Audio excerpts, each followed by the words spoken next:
Boa noite.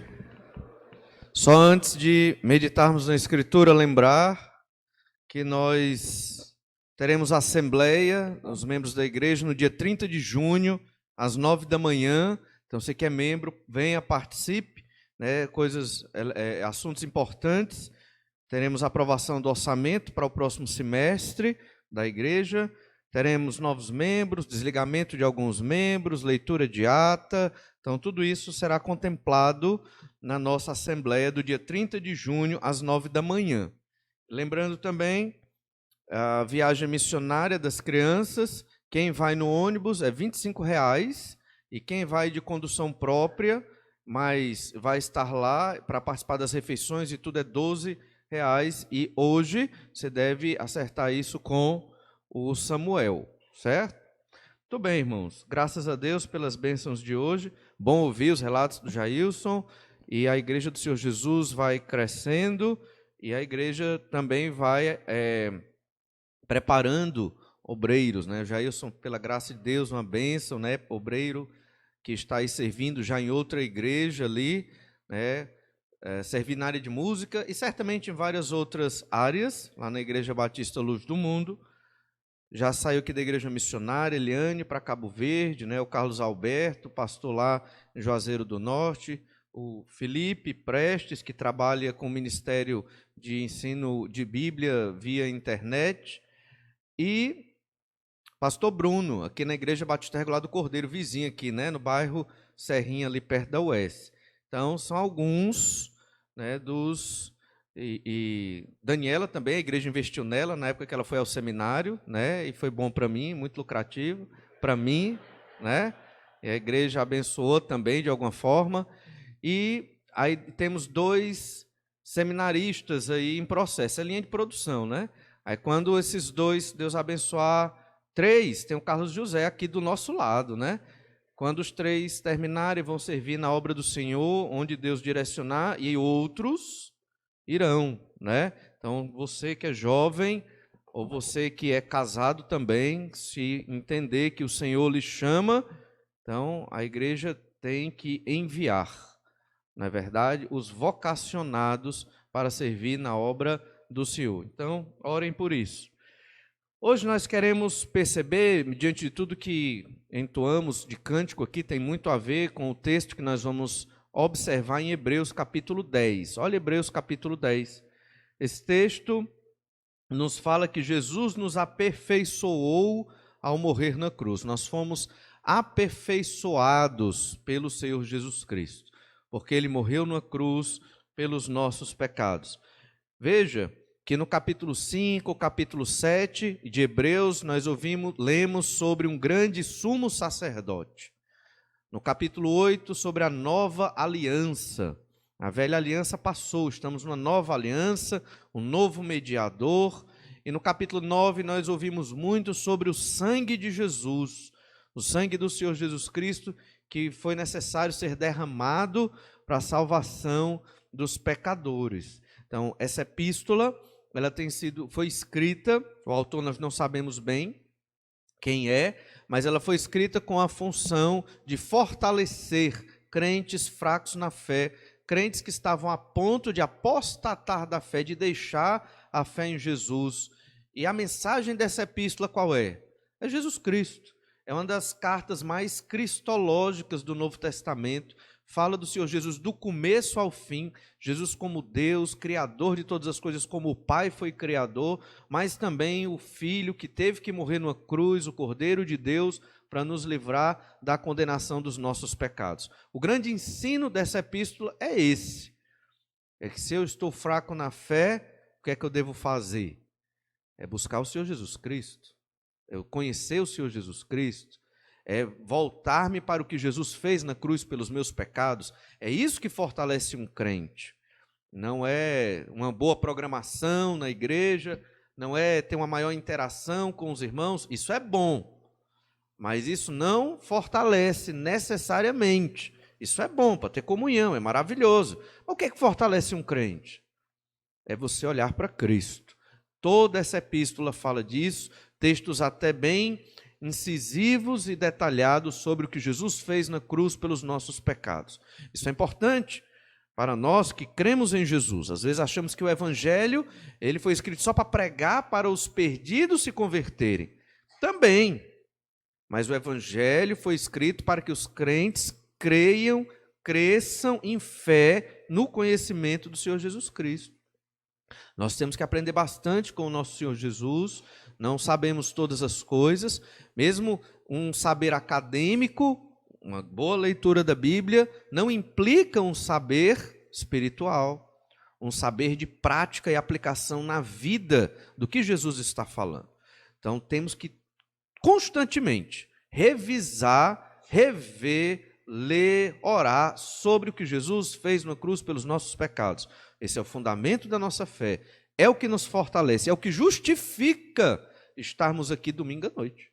É o que justifica você deixar muitas coisas de lado para obedecer a Deus, é porque o Senhor Jesus morreu na cruz pelos nossos pecados. Cada cântico entoado foi entoado porque Jesus morreu na cruz pelos nossos pecados, para a honra e a glória de Deus e para nos livrar da condenação do inferno. E junto com esta mensagem, veja, foi escrito para crentes, essa epístola aos Hebreus. Mas junto com essa mensagem, fica também a verdade de que aquele que não creu no Senhor Jesus, ele está perdido, ele está condenado, não tem esperança de salvação, não vive a verdadeira alegria, não tem um fundamento de vida sólido, vive, na verdade, uma ilusão de vida, acreditando que as coisas terreais aqui, terrenas, elas têm futuro e investem a vida nelas. Esse é o grande problema do ser humano. Ele é muito humanista, ele tem que ser mais voltado para Cristo, para Deus, para as coisas do Senhor, do que para as coisas desta terra. Se você, então, não creu no Senhor Jesus, arrependa-se do seu pecado, arrependa-se e busque ao Senhor. Então, dos versos 1 ao 18 de Hebreus, capítulo 10, nós vamos observar que Jesus nos aperfeiçoou ao morrer na cruz. Como é um texto grande, nós não vamos ler os 18 versículos, mas nós vamos ler à medida que formos observando 3 verdades sobre este aperfeiçoamento que Jesus fez. Fomos aperfeiçoados, né? Falou-se aqui de upgrade, né? Na linguagem moderna, foi um grande e enorme upgrade que Jesus fez nas nossas vidas. Aperfeiçoados. Estávamos completamente distantes de Deus.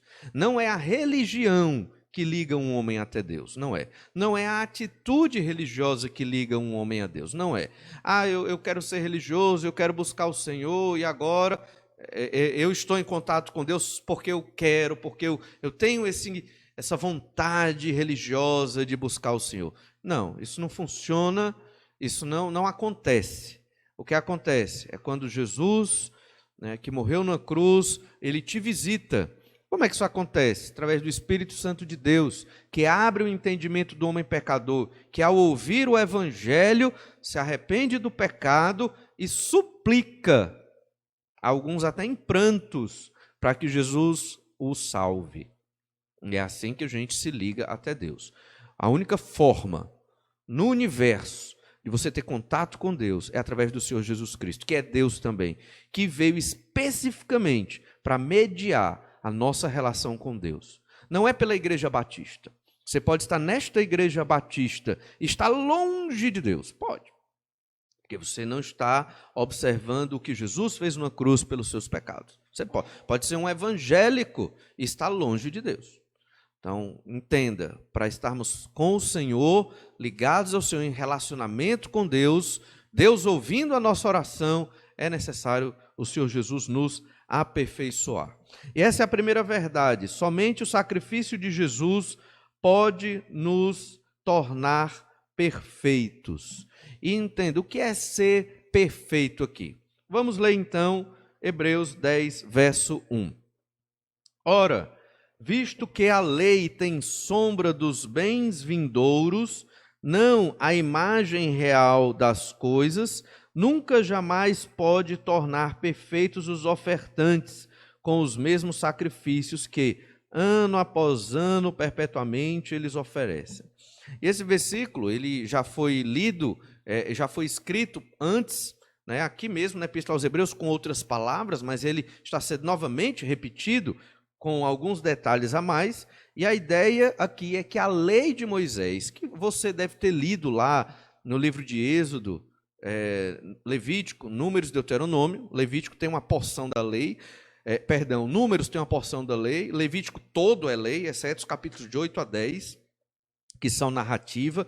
Deuteronômio também quase tudo é lei. São 613 mandamentos, não são só 10. Os 10 são o resumo sumário dos 613 mandamentos. E no Antigo Testamento, alguns crentes têm um entendimento errado. Alguns crentes acham assim, no Antigo Testamento era assim, se eu guardasse a lei, eu seria salvo. Né? Então, Jesus morreu só pelos crentes do Novo Testamento, da Nova Aliança? Claro que não. Capítulo 11 de Hebreus, temos lá os grandes homens de fé que creram no Senhor Jesus Cristo, mesmo sem saber que o nome de Jesus, o nome do Salvador era Jesus. Então, na verdade, no Antigo Testamento também se cria em Jesus, sem saber que o nome de Jesus era Jesus. Mas sabia-se que ele era o Messias, sabia-se que ele era o descendente da mulher, o leão da tribo de Judá, o filho de Davi, a raiz de Jessé. Todos sabiam que esse homem, Deus, ou Deus homem, viria morrer, expiar a culpa do nosso pecado, nos livrar da condenação do pecado. Não se sabia exatamente como, não se sabia todos os detalhes, mas a fé era no futuro, na futura vinda do Messias. E quem cresce assim seria salvo. Só que os judeus, a semelhança de hoje, vários desses judeus começaram a acreditar que se eu observar a lei, eu serei salvo. Isso é salvação por obras. E as obras humanas não levam o homem para perto de Deus, no sentido de salvação. É necessário uma transformação, e essa transformação é sobrenatural. É o Espírito de Deus que transforma o homem pecador. Então, na verdade, uma igreja, né, igreja que é igreja mesmo, ela está pregando o evangelho, né, pelo mundo. Mas o objetivo não é angariar cada vez mais membros para a igreja. Quem que faz isso? É o Espírito Santo. A igreja proclama o evangelho, prega o evangelho, e quem converte? É o Espírito Santo. Então, é ele que chama os crentes para a igreja prega, a igreja proclama, a igreja anuncia, a igreja testemunha de Jesus. Lembre-se, lá em Atos, né, dia a dia iam sendo acrescentados aqueles, né, que eram salvos na igreja, Atos capítulo 2. Então, na verdade, quem chama as pessoas para a igreja é o Espírito Santo de Deus, e a igreja proclama. Essa lei, ela era sombra dos bens vindouros. Bens vindouros é aquilo que acontecerá, a realidade futura, quando da vinda do Senhor Jesus Cristo, sua segunda vinda. Esses bens vindouros se refere à ausência de pecado, ao fim da morte, a não haver mais doenças nem sofrimentos, a Deus estar mais perto de nós, né, apesar dos nossos pecados. São os bens vindouros, aquilo que Jesus conquistou na cruz para nós. A lei, ela apenas representava esses bens vindouros, era apenas uma sombra, não era a realidade. A realidade começou a ser observada quando Jesus veio, o Filho de Deus, Deus mesmo, como Deus é Deus, o Pai, e ele veio para iniciar, ou melhor, iniciar a consumação desse plano. Ainda não está consumado, ainda somos pecadores. Jesus ainda não julgou esse planeta, ainda vai ser julgado, mas a realidade é que Jesus veio iniciar isso. E diz mais no verso 1, não a imagem real das coisas. Entenda, coisas que acontecerão no futuro, neste aperfeiçoamento. O plano de Deus é aperfeiçoar a humanidade, transformá-las de pecadores, egoístas, ambiciosos, maus, em pessoas sem pecado, como o Senhor Jesus Cristo. Não Deus como Jesus, mas sem pecado, sim. E diz mais, nunca jamais pode tornar perfeitos os ofertantes. Tudo que a gente lê no Antigo Testamento sobre a lei, que você lê nos 5 primeiros livros da Bíblia, por isso que é importante você ler a Bíblia todo ano, ler de Gênesis a Deuteronômio, obviamente toda a Bíblia até o Apocalipse, mas pensando nos 5 primeiros livros, para você entender o que está sendo dito aqui. Durante a história do Antigo Testamento, o povo judeu a maioria pelo menos, perdeu a noção da graça de Deus. E já na época de Jesus, eles queriam estar perto de Deus por suas obras. E até hoje isso é um problema na humanidade. Todas as religiões, elas têm um sistema voltado para você conquistar Deus através de obras. Só que as obras não levam a Deus. Somente a obra de Jesus, a única obra perfeita que Deus aceitou, porque Ele é perfeito, é Deus, como Deus é Deus. Então o sacrifício de Jesus foi aceito pelo Pai. Mas se eu não sou crente e tento através de estar na igreja, ou através de doar meus bens, ou através de fazer obras de caridade, até ir para outro país cuidar dos desafortunados, dos refugiados, porque eu quero chegar a Deus, nada disso é válido para chegar até Deus. Então, para que as boas obras? Nós fomos criados para as boas obras. Depois que o Senhor transforma o nosso coração, e nós chegamos a ter comunhão com Deus, aí nós vivemos para agradar a Deus através das boas obras. O Senhor é o fundamento de tudo. Por que é que eu vou amar a esposa? Porque Deus mandou. E eu quero agradar a Deus, que morreu na cruz pelos meus pecados. Por que é que eu vou ser um profissional que vou cumprir todo o meu horário? Mesmo os meus colegas burlando o horário, não querendo trabalhar, mas eu vou cumprir posso chegar até mais cedo. Vou cumprir do início do trabalho até o fim, trabalhando mesmo. Por quê? Porque Deus quer isso para cada cristão, para cada filho dele, honestidade em tudo que faz.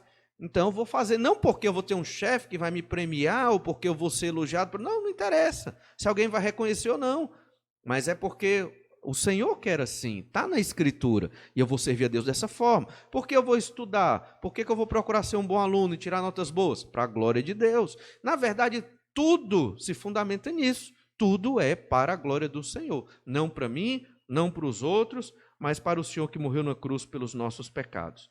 Veja então que estes sacrifícios da lei, que nós já estudamos no capítulo 9, eles não aperfeiçoam o pecador. As obras que nós fazemos hoje, eu digo obras para aqueles que ainda não creram em Jesus, não aperfeiçoam o pecador. Aperfeiçoar aqui é você tornar-se filho de Deus, é você ser salvo pelo Senhor Jesus Cristo. É nesse sentido que ele usa a expressão aperfeiçoar, que também em outros textos da Escritura, no Novo Testamento, se refere a um crescimento de santificação, perfeição, não no sentido de alguém sem pecado, mas perfeição no sentido de alguém cada vez mais perto de Deus, que cada vez mais quer servir ao Senhor. Por quê? Por causa de Deus, pelo que Deus é. O ser humano, ele é muito cheio de sutilezas. Procura Deus, para Deus dar o que Ele quer. Muitos de nós fazemos isso. Procuramos a Deus só para receber de Deus. Irmãos, comece a procurar a Deus pelo que Deus é. Comece a ler sua Bíblia buscando saber o que Deus é, a beleza da santidade de Deus. Esteja realmente ligado ao Senhor, amando o Senhor, fazendo tudo por causa dele. Esses versículos da Epístola aos Hebreus nos levam a viver assim. Por isso que fortalece um crente fraco na fé. Se você não quer conhecer Deus, você é crente. Não liga muito para conhecer Deus. Eu acho que eu já conheço o suficiente, estou satisfeito com o meu conhecimento de Deus, acho que sou espiritual, acho que está tudo bem. Pois é aí que está a desgraça, né? É aí que não está bem. Irmãos, Deus é infinito. Né? Como é que nós podemos conhecer Deus se Ele é infinito? Talvez a esposa você não conheça bem, né? Mesmo convivendo com ela, ou a esposa não conheça tão bem o marido quanto deveria conhecer. Você vai perceber que passou 10 anos de casamento, rapaz, agora que eu conheci um aspecto da minha esposa. Aí passou mais 10 anos de casamento, agora que eu conheci outra área que eu não conhecia, até porque todo mundo está mudando, né? Ninguém está estático, cada ano que passa você muda alguma coisa, não é verdade? No mínimo, acrescentou um ano na sua vida, já mudou. Então, todos nós estamos em processo. Uma coisa é você jovem, outra coisa é você numa idade adulta, outra coisa é você numa idade já de experiência, né? Ancião, anciã, e outra coisa é você no meio dos processos. Então, sempre tem o que conhecer. Imagine Deus que é infinito. Então, temos muito que conhecer o Senhor nosso Deus. O Senhor Jesus morreu na cruz para nos tornar perfeitos. Esses sacrifícios, ano após ano, eram ofertados, perpetuamente eles eram ofertados, mas eles não tornavam perfeito o pecador. Eles não purificavam a consciência do pecador. Eles eram simbólicos, um símbolo, apenas um símbolo. Símbolo de quê? Símbolo que ninguém entende um sentido. É um símbolo? Não. O dinheiro, o papel, é um símbolo. É um símbolo e é atribuído valor a este símbolo. Se alguém chega nessa sociedade e não sabe o significado, ou seja, o valor atribuído ao papel chamado dinheiro, ele vai rasgar, não vai nem querer receber, não é verdade? Porque ele não entende o simbolismo do dinheiro, o valor atribuído ao dinheiro, o significado do papel, não é verdade? Então, nós entendemos que aqueles cordeiros, eles tinham um sentido: mostrar que em breve viria um homem, que é Deus, e que morreria pelos pecados dos homens, de todo aquele que viesse a crer nele. Cada cordeiro, ele era sacrificado com este propósito. E sempre é bom lembrar que os sacerdotes vestiam uma túnica branca e que eles recebiam, o ofertante degolava o pescoço do cordeiro, o sangue jorrava, o sacerdote aparava com uma vasilha e, obviamente, quando xiringava na vasilha o sangue, aí batia aqui na roupa do sacerdote. Isso era um cordeiro. Depois o sacerdote pegava e aspergia o sangue nas pontas do altar, nas bases do altar, tinha todo um ritual com aquele sangue. Isso era todo o dia, da manhã até a noite, um povo de milhares de pessoas trazendo seus cordeiros, os animais para o sacrifício, para assim representar a necessidade do sacrifício do Senhor Jesus Cristo. Por isso você tem que ler o Antigo Testamento para perceber essas verdades. Em Hebreus 8, verso 5, nós lemos algo semelhante, mostrando que a lei é figura, é sombra das realidades eternas. Hebreus 8, 5, os quais ministram em figura e sombra das coisas celestes. Assim como foi Moisés divinamente instruído quando estava para construir o tabernáculo, pois diz ele: vê que faças todas as coisas de acordo com o modelo que te foi mostrado no monte. O próprio tabernáculo era apenas uma figura do tabernáculo celestial da morada de Deus. Ele era uma figura, como tudo no Antigo Testamento figurava o Senhor Jesus Cristo, o sacrifício de Cristo, a salvação eterna, as realidades do mundo vindouro. Isso nos lembra a nossa vida. A nossa vida aqui ela é rápida, a nossa vida aqui ela é passageira. E você está investindo em quê na sua vida? Você investe em quê? No reino de Deus, nas coisas de Deus. Você usando essa palavra da melhor forma possível, apaixonado por Deus, ligado ao Senhor, vibra com as coisas de Deus, ama as coisas de Deus, ou as coisas do Senhor. Quando eu digo as coisas, eu quero me referir a tudo que envolve o Senhor. A igreja, a Bíblia, os irmãos, pregar o evangelho, a oração, tudo que você possa imaginar, missões, tudo que você possa imaginar que se refere à obra de Deus na terra. Você está realmente ligado a isso, isso pulsa em você. Se não pulsa, você deveria estar extremamente ligado. Mas, pastor, como fazer isso com uma vida tão corrida? Pois é, a vida não é fácil, esse é o seu desafio, né? É isso que você vai procurar fazer na sua vida. Como organizar a sua agenda para que você esteja sempre focado nas coisas de Deus. O desafio de todos nós. E é isso que nós temos que fazer dia após dia. Hebreus 10, verso 2. Olha, Hebreus capítulo 10, verso 2. Doutra sorte, não teriam cessado de ser oferecidos, porquanto os que prestam culto, tendo sido purificados uma vez por todas, não mais teriam consciência de pecados. Então, veja bem, se esse sacrifício de cordeiro, que era feito na velha aliança, ele continuasse, ele aperfeiçoasse alguém, ele aperfeiçoasse a consciência de pecado de alguém, ele continuaria. Então, hoje na igreja, nós teríamos aqui um altar para o sacrifício do cordeiro. E aqui nós teríamos que ter um abatedouro de cordeiros, né? Já pensou, seria bem diferente o formato da igreja se o sangue do animal tivesse o poder, o efeito de nos aperfeiçoar, ou seja, mudar a nossa consciência de pecado. O sangue de Cristo mudou a nossa consciência. Em que sentido? Nós percebemos que somos pecadores, não queremos mais viver no pecado e lutamos contra o pecado. Pecamos, mas lutamos contra o pecado todo dia e constantemente, e essa é a verdadeira batalha espiritual. Eu sei que existe Satanás e os anjos caídos que estão também a nos oprimir, a nos prejudicar. Mas olhe, a maior preocupação que nós devemos ter não é contra Satanás, nem contra os demônios. Essa não é a nossa maior preocupação, não. A maior preocupação que você deve ter é contra o seu pecado. Está dentro de você. O maligno, ele não nos toca. O maligno, ele não tem efeito sobre as nossas vidas, a não ser que Deus permita, como permitiu lá com Jó. Mas o maligno, a batalha espiritual não é essa, entre Deus e Satanás, não é isso, entre Deus e Satanás. Isso não é batalha, o maligno já está derrotado, né? Já está tudo escrito na Bíblia Sagrada, e ele sabe disso. Então, por isso que os nossos cultos não têm uma ênfase em expulsão de demônio. Não tem sentido isso, né? A ênfase, palavra de Deus, adoração a Deus, reconhecimento de pecado.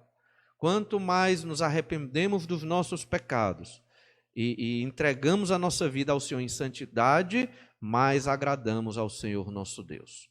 O Senhor, ele quer obediência e não sacrifício, né? Muito repetido isso em Oséias e outros livros da Escritura. Os judeus achavam que só por eu oferecer muitos cordeiros, oferecer muito sacrifício, Deus iria me receber. Não.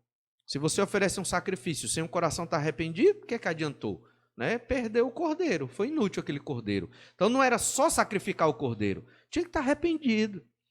É como hoje, você pede perdão pelos seus pecados, pediu até publicamente numa oração. Ok, mas se você não se arrependeu, não serviu aquela oração. Você tem que estar arrependido. E arrependimento não é emoção. Arrependimento é uma convicção de que eu não quero mais pecar. Não quero mais pecar. Farei como o apóstolo Paulo, né? Eu vou esmurrar o meu corpo para não ser reprovado naquilo que eu prego. Vou me esforçar. Óbvio que ali é uma metáfora, mas a ideia é vou me esforçar, ter disciplina para eu não ser reprovado por Deus. Vida de santidade. Pequei. Ah, Senhor, mais uma vez, que o Senhor tenha misericórdia de mim. Confessa o seu pecado. Suplica a misericórdia de Deus e Deus vai te perdoar. Jesus levou sua culpa, não precisa carregar a culpa. Não precisa ficar se martirizando porque pecou. Pediu perdão, foi perdoado. Jesus morreu na cruz, carregou a culpa. Continua servindo ao Senhor. Assim é a vida cristã. Então, esses sacrifícios, eles não têm esse efeito. E por que se está falando desses sacrifícios aqui? Porque essa carta foi escrita para os judeus. E os judeus eles estavam voltando para esse sistema de sacrifício, acreditando que a morte desses animais iriam levá-los mais para perto de Deus. Mas por que eles estavam acreditando nisso de novo? Se Jesus começou a nova aliança? Medo de morrer. Estavam com medo da morte, com medo da prisão. E hoje? Hoje nós também temos nossos medos. Né? Hoje nós temos nossos receios. Hoje nós temos nossas ansiedades, e o crente ele não quer muito se esforçar para fazer a vontade de Deus.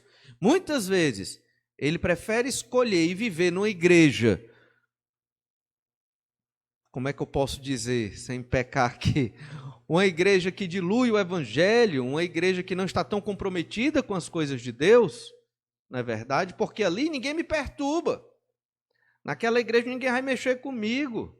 Naquela igreja eu fico ali, eu faço o que eu quero, né?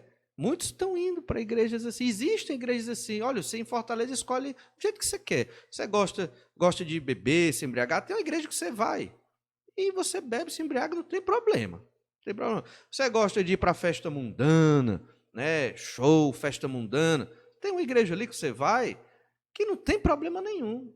No caso, ela existe desde a época que eu era adolescente, eu não sou muito velho, mas já faz alguns anos. Mas você vai para aquela igreja. Estão entendendo? Tem igreja que você não precisa ler Bíblia.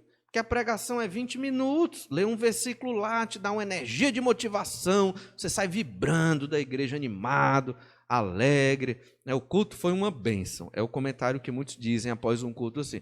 Tem igreja sim, então é simples. Ah, pastor, falando mal das igrejas, coisa horrível, né? Não, o objetivo aqui não é falar mal das igrejas, mas é contextualizar que muitas vezes nós não queremos o aperfeiçoamento que Jesus oferece, nós queremos o que é mais simples. Nós queremos muitas vezes o que é mais fácil. Para esses irmãos aqui, o que era mais fácil? Voltar para o judaísmo.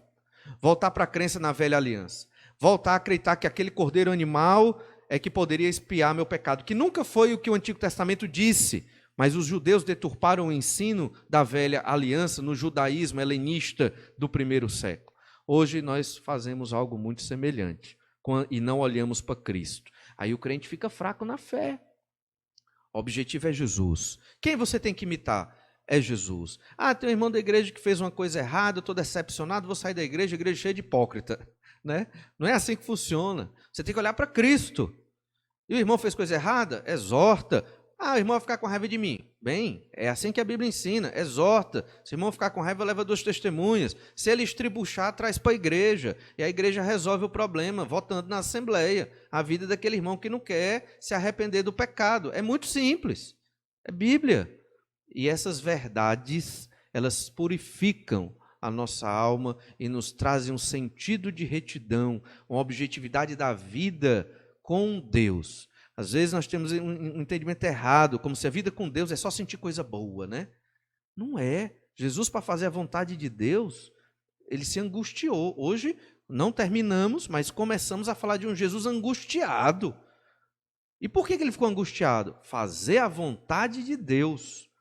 Será que foi só com Jesus, só com o apóstolo Paulo, só com Pedro, foi só com Moisés? Em breve, no capítulo 11, doido para chegar lá, vamos ver o que é fé, né? O que a fé requer de nós, a fé em Jesus. Você acha que ter fé é viver uma vida tranquila? É isso? Será que você acha que ter fé é não ter problemas? E você acha que isso é o evangelho? Você veio para esta igreja, você veio para o evangelho de Jesus para ter uma vida pacífica e tranquila? Jesus promete dar paz, mas não a paz que o mundo dá. É outro tipo de paz, mas isso só quando nós observarmos Lucas capítulo 12, no outro domingo, viu? Deixa para outro momento. Olhe então Hebreus capítulo 9, verso 9. Hebreus 9, 9. E diz assim: é isto uma parábola para a época presente, e segundo esta se oferecem tanto dons como sacrifícios, embora estes, no tocante à consciência, sejam ineficazes para aperfeiçoar aquele que presta culto. Aqueles sacrifícios de cordeiro da velha aliança não purificavam, não aperfeiçoavam a mente de pecado do adorador. Não. Ou seja, ele não era convertido por meio daqueles sacrifícios, ele não crescia na fé em Deus por meio daqueles sacrifícios. Aqueles sacrifícios eram simbólicos. E se o ofertante não tivesse a atitude de adorador correta, o sacrifício não valia de nada. É como um cântico que você entoou hoje. Você veio entoar um cântico aqui para Deus. Se você veio entoar um cântico para Deus e você não veio com a atitude de um adorador a Deus, você cantou uma música como qualquer música que você canta por aí. Mas se você veio entoar essa música para Deus, cantando como se estivesse falando com Deus, em oração, entoando esse cântico foi adoração a Deus. Entende? É assim que funciona. Hebreus 10, verso 3. Entretanto, nesses sacrifícios, faz-se recordação de pecados todos os anos, porque é impossível que o sangue de touros e de bodes remova pecados. Então, lembre-se disso, quando você estiver lendo o Antigo Testamento, aquele sangue daqueles cordeiros, daqueles bodes, não retirava pecado. Era uma sombra, um símbolo do sacrifício de Jesus. Isso nos mostra que a fé em Jesus é muito antiga. Na verdade, logo depois do pecado, Gênesis 3, no verso 15, fala de um descendente que viria esmagar a cabeça da serpente, o promotor do pecado no mundo. E no capítulo 4, nós temos 2 personagens, filhos de Adão e Eva, Caim e Abel. Os 2 ofereceram sacrifícios. Quem ensinou esses homens a oferecer sacrifício? Né? Os 2 primeiros filhos da raça humana. Tem Adão e Eva, Caim e Abel. Quem ensinou? Só pode ter sido Deus. A Bíblia não diz que foi Deus que ensinou, mas só pode ter sido. O Senhor revelou, ou a Adão e Adão ensinou para eles, ou revelou para toda a família ali. A princípio, os 4, já deviam ter outros também, obviamente, nascidos. Era rápido ali o nascimento, não demorava tanto. O fato é que eles já estavam oferecendo sacrifício. E aquele sacrifício simbolizava o quê? O Senhor Jesus Cristo, que viria morrer na cruz pelos pecados deles. É óbvio, porque um sacrifício que não tem sentido nenhum, para que oferecer ali? Ele tem que ter um sentido, ele é simbólico. Abraão ofereceu sacrifício, Isaac ofereceu sacrifícios, Jacó ofereceu, todos aqueles patriarcas ofereceram sacrifício. Por quê? Porque eles entendiam o símbolo daquele sacrifício. O Filho de Deus virá morrer pelos nossos pecados. Não sabemos como, quando, de que modo ele será morto especificamente, mas ele virá. E ele é a nossa salvação. O sangue de touro e de bode não remove pecado, mas ele recorda os nossos pecados. Cada vez que eles sacrificavam aqueles animais, eles entendiam que eles eram pecadores e que era necessário derramamento de sangue, não desses animais, mas alguém que é homem, mas que é Deus também, que teria que ter o sangue derramado para poder aperfeiçoar o homem pecador. Eles sabiam isso desde o Antigo Testamento. Essa mensagem foi anunciada desde o Antigo Testamento até os dias de hoje. O quanto o Senhor, Ele quer que nós aprendamos tais verdades. E, irmãos, é isso que nos fortalece na fé. É entender o que o Senhor Jesus fez por nós. Não é uma religião criada no fundo de quintal. Não é um ensino que foi inventado por um líder religioso desvairado ali, que queria realmente ter riqueza e criou uma religião. Não é isso.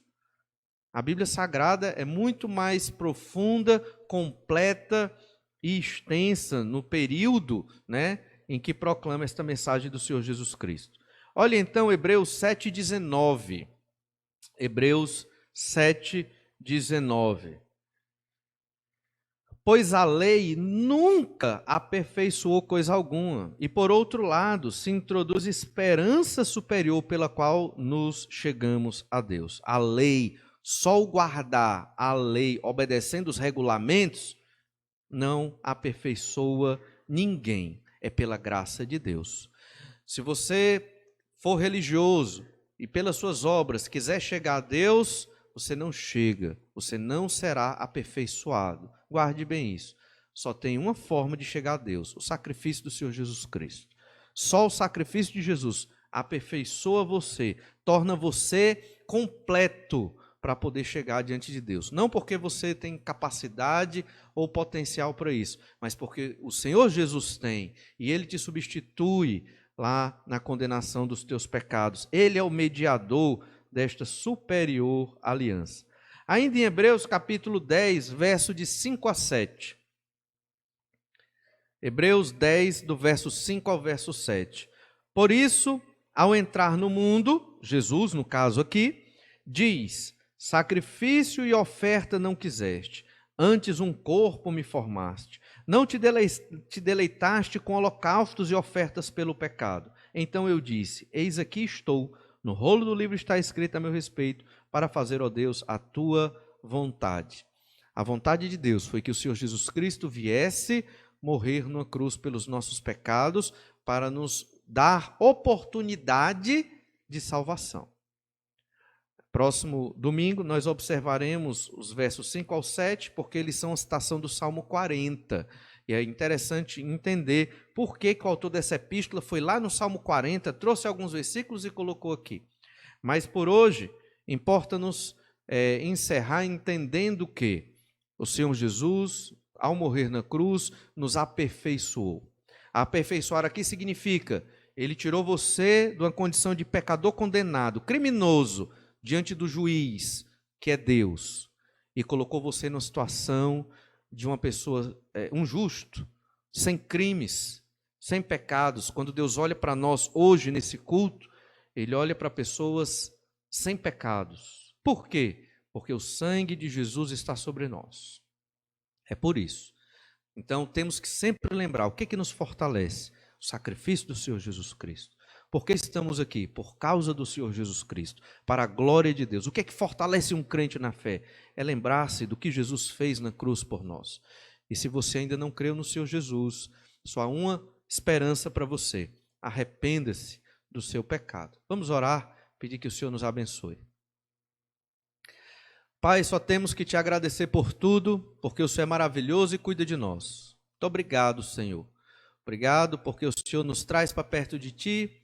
O Senhor Jesus nos traz alegria, força, apesar dos nossos pecados e fraquezas. Senhor Jesus, Pai amado, nós pedimos em nome do Senhor Jesus que o Senhor nos capacite e fortaleça em tudo.